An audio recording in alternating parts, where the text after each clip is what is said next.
Happy Halloween. Wow. The not here, Brad. Not here.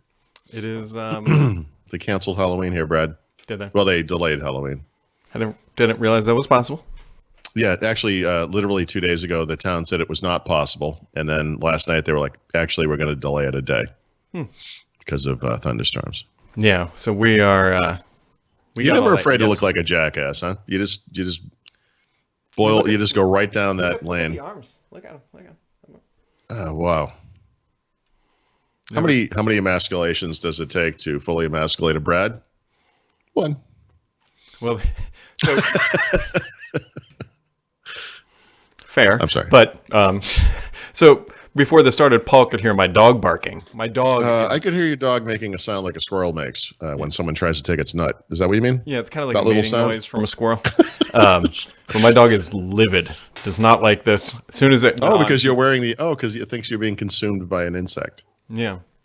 That's nice. It's looking out for you. Yeah. So for those who are listening to the audio version, you might want to check out the YouTubes just for a minute or something. Your dog is still not happy. No, he's very, very angry. He is perturbed. There's a disturbance in the force. I got to get my hair cut. I got to do this. I did that yesterday, but you couldn't tell because they got. Sorry. I mean, look at this. Look at these antlers. Like it's. I know it's not. Are they antlers? I don't know what they are. Spent money on that. It's sad.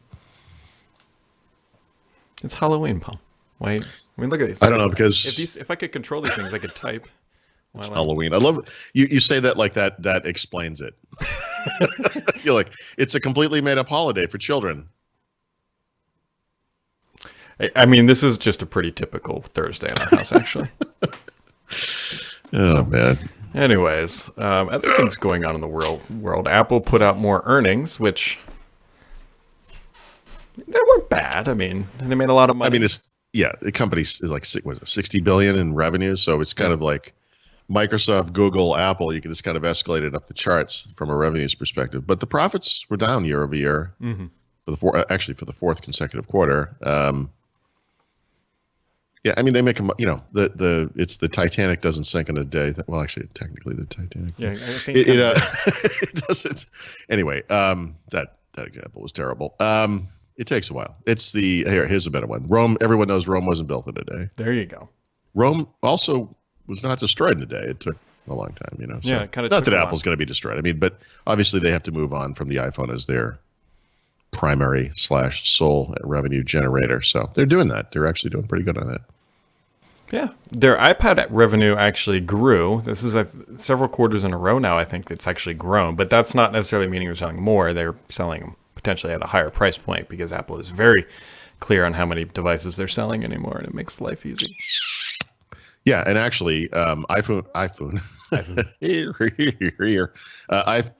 revenues fell, but there's a silver lining there too because there was this represented like 9 days of the new iPhones.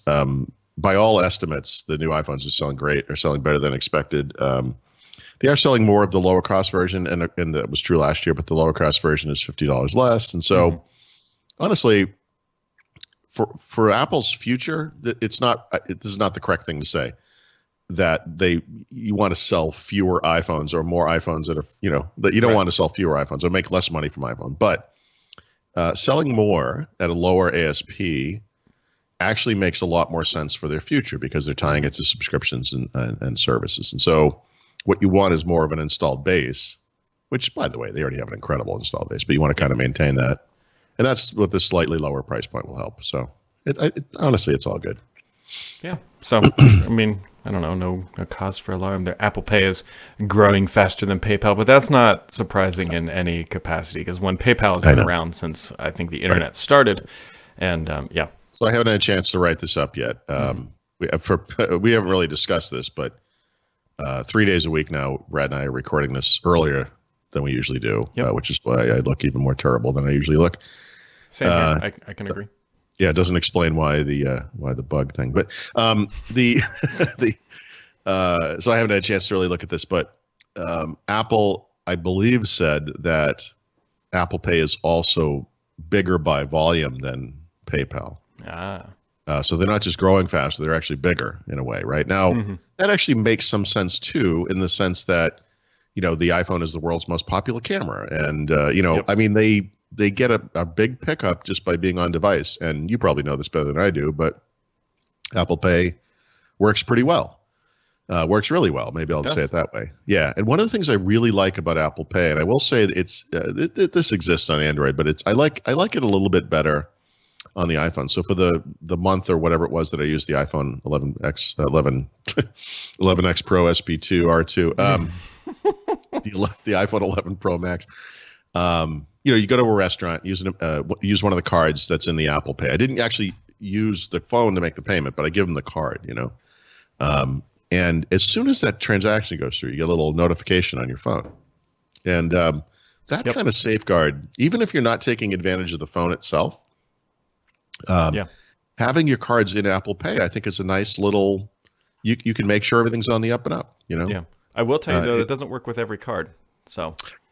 But yes, you're right. But I will say this, because I only put cards in Apple Pay, or I sort of re-put them in, right? So if you get a new iPhone, you have to kind of enter the code or whatever. The thing I have noticed over the years, and I noticed this mostly because I don't use the iPhone straight through anymore. I haven't used an iPhone full time since the 6S, was the 6S Pro, I think 6S Pro, 2015 probably, so 4 years now. Not quite each year, but I certainly noticed it this year. Far more cards work than were the case some number of years ago, right? And so that situation has improved a lot. To be fair to Android, that's true on Android Pay or Google Pay now. And to be fair to Android, like I said, Google also puts up a little notification when purchases go through. But I like that whole system. It's just a nice... Yeah, no, I like it too. For reasons I don't understand, it works perfectly with my Amex, but my debit card, while it works in Apple Pay, it doesn't give me the notification that I made a payment. That's what I don't understand, because more specifically, I'd like that feature on my debit card, because that money is a lot harder to get back than it is on my Amex, where you can just dispute it. Right. So, and I don't know how many people listen to this internationally, but if in case this isn't obvious, one of the weird things about the United States is that most credit card transactions in restaurants still occur behind your back. Yep. In Europe and elsewhere, probably I think by law, they have to bring the machine out to you. The card never leaves your hand. You do it right on that portable machine. And you see that from time to time in the United States. But mostly what happens is the waitress or waiter will come over, or the server, whoever, and you hand them the card. And they go back to wherever the machine is, and they order a computer from Dell.com, and then they come back, and anything could happen. I'm not saying a lot of, well, I should say actually that is the way a lot of fraud happens. Not because they order something on Amazon or whatever, but because they make a copy of your card, and then the fraud occurs a little bit later, and you don't know how that happened, and that's one way it can happen, which is why why Europe and probably elsewhere does it differently. Yeah. Anyhow, it's just a nice thing. Apple Pay is good. Yeah. There was a 2-minute discussion, 5-minute discussion. Apple Pay is good. Yeah. Other things that it's going to go up on Petra here in a minute. Well, maybe today if I get it all done. The final review, or I should say first review, because I typically honestly write these things up like I write a review, then I write a 6-month follow-up, then a year. So here's what you need to know about the 15-inch Surface Book. Yep. If you are buying the AMD version, you will buy the $1,200 version, and you don't spend any more dollars on it. Now, what does that get you? That gets you, it's the entry level, I believe it's 8 gigs of RAM, 120 gigs of storage, the Ryzen 5, and then I think it's Vega 9 GPU. Here's the thing. Why do you say that? Here's the thing. I love this laptop, everything but what's inside of it. The performance is really, Really? Yeah. So, and do you think it's an AMD thing? I mean, have you looked at? I think if you're going to buy the 15-inch and you want it to do everything, buy the Intel version. Go buy it. That's actually what the recommendation is. If I was going to spend, I think this one is $1,600 or $1,700. If I was going to spend that much money on a 15-inch Surface Book 3, I would absolutely buy the Intel version.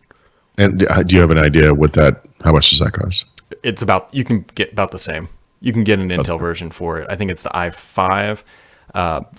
What's disappointing is that it's the perfect size for video and photo editing. It's the perfect size for me to travel with. It's perfect in every way. But if you try to edit a video or a photo, you just sit there and you can just hear it just grinding. And the battery life, I'm getting like 6.5 to 7. if you kind of Right. baby it. And so for a machine that's expensive, I think you'd be better off potentially, if you're looking for a true mobile workstation, you're either get the Intel version or wait for the Surface Book 3 and see what that $1,700 gets you there. So Yeah, Surface Book 3 is going to be pretty expensive, I think, at I would the agree. beginning, especially. In fact, God, I bet that thing is going to be $2,000 up. Yep. But yeah, okay, that's interesting. It's, I'm sorry, go ahead. I was gonna- the problem is I really like this form factor. I really like this Oh, yeah. 15-inch size. Yeah, yeah. Like, it is the perfect. It's if it was Intel and I could get decent, not even good, but just decent video editing where I could just hack something together. Yeah, on just the for the road, lightness and the portability. Yeah, of course. I Well, would. so I bet the Intel version does provide that. I bet it does, and I bet it gives you slightly better battery life too. Oh, interesting. I mean, so for whatever it's worth, I'm probably not going to publish my review of the Surface Pro 7 until either during Ignite or after Ignite. I want to put it on a plane. I want to, I kind of want to see, because one of the problems, this is unfair to the machine. This is just, and I didn't do this on purpose, but in the course of trying to use this thing as much as possible, I've been doing a lot of Visual Studio on it because I'm doing that programming series, and that's probably not great for battery life, right? It's probably a little unfair, and I'm trying to use it for normal productivity tasks as well. But it has a Core i5 processor and only 8 gigs of RAM, but it's also got that thermal system where there's no fan comes on, and so I think they constrain the chip a little bit, Yep. to prevent it from overheating, which is completely understandable. Although I wish I had that choice, but whatever. I think all these things combined, the battery life has been artificially a little on the low side. But like the first couple of times I measured it, it was like 5-ish hours. It's creeping up because it's doing an average, but Yep. right now it's at about 5 hours and 48 minutes. Something. It's getting close to 6. I'm thinking 6 is probably the real number. Yeah. But we'll see. I feel like I've unfairly skewed the battery results. Yeah, because you're using it heavily. I mean, that's Yeah. But who knows? I mean, look, a lot of these people who would use this thing would use Photoshop. Yeah. There's no way Photoshop is any better for the battery than what I'm doing. I mean, but again, I'm not trying to make it look bad. But yeah, I've noticed the same kind of problem. Like on a computer that's designed to be portable, you want it to be portable. yeah. It's like a natural desire. Yep. And the problem is I really like this machine. I really do. But Oh yeah, no. As soon as I saw that form factor, I was like, "That's it." if this thing was $1,000 for this config, I'd tell people to go buy it in a second. Mhm. But it's not. It's $1,700. So Oh, right. And of course, what do you have? So do you have 16 gigs of RAM on that one? 16 gigs of RAM, Yep. the Ryzen 5. It's the highest end dude. Ryzen 5. So Yeah. So the Surface Pro 7, if you spec'd it out like that, would cost the same thing. It's crazy. Like this machine allegedly costs $799, right? Well, But that's for like a Core i3 with 4 gigs of RAM. Like no one's buying that computer. Right. So when you get the one I have, which is not particularly high end, it's Core i5, 8 gigs, 256, I think. It's $1,299, and that's before a type cover, before a pen. So there's $265. You're talking $1,500. It's a lot of not money. cheap. It's a lot of money. It's a nice computer, but Yeah. Yeah, they are Yep. not cheap. I guess it depends on how you want to use it or what you're using it for. Yep. Obviously, people who choose these machines, either one of them, are going very specifically in some direction. Mhm. What did you say the battery life was? 6.5, something like Yeah, that? somewhere around there. I don't know if that's good. I test a lot of ThinkPads, a lot of HPs, and I like the look of the Surface laptop a lot. Mm-hmm. But those like X1 Carbons, which granted are more expensive, can be more expensive. Well, the ThinkBook, that's a lot less expensive, and that probably falls. I don't remember off the top of my head, but I bet the battery life is very similar. Yeah. Interesting. So it's a spooky thing. Spooky. So you got anything else for today, Paul? Well, the World Series is over, Brad. Yeah. Stayed up until 12:30 last night again. Super proud of myself. And now I have an empty vacuum in my life, a void, because I don't know what I'm going to do at night anymore. But anyway, because of this, I literally woke up after 8 a.m. this morning. Wow. crazy dreams. It's stupid. But the point of all this is, I haven't really looked at too much. I know there's this Apple stuff I mentioned. Actually, I only mentioned it to you. I don't know why I'm telling other people about this. Apparently, there's some Apple stuff going on, which I might write up. There's some Samsung earnings stuff I might write up. I have finally decided I'm actually not going to do Ask Paul this week. It's just going to be too much. At least you're consistent. I mean, I want to do it. I like doing it. I mean to do it. So I don't know. And we have got Ignite. So we have a live show tomorrow. I might be out in the world, but I will do it. Hopefully I'll bring some combination of dongles and headphones that will make it work on my phone. Yeah, we'll see how that plays out. Yeah. If I'm lucky, I'll be at a winery when this happens. That would be great. You can see me before the implosion starts. So there you go. Yeah, I don't know. Is that enough stuff? I don't know. That's good enough. Yeah. Good enough. Well, to everybody else who's celebrating Halloween and doing ridiculous things like this, hopefully you have a safe and happy Halloween and get all the good candies. And if you have any extra good candies, bring them to Ignite. Otherwise, we'll catch all of you right back here tomorrow, live show. So that should be about 1 p.m. Eastern time, provided Paul's dongles dangle correctly. Yep.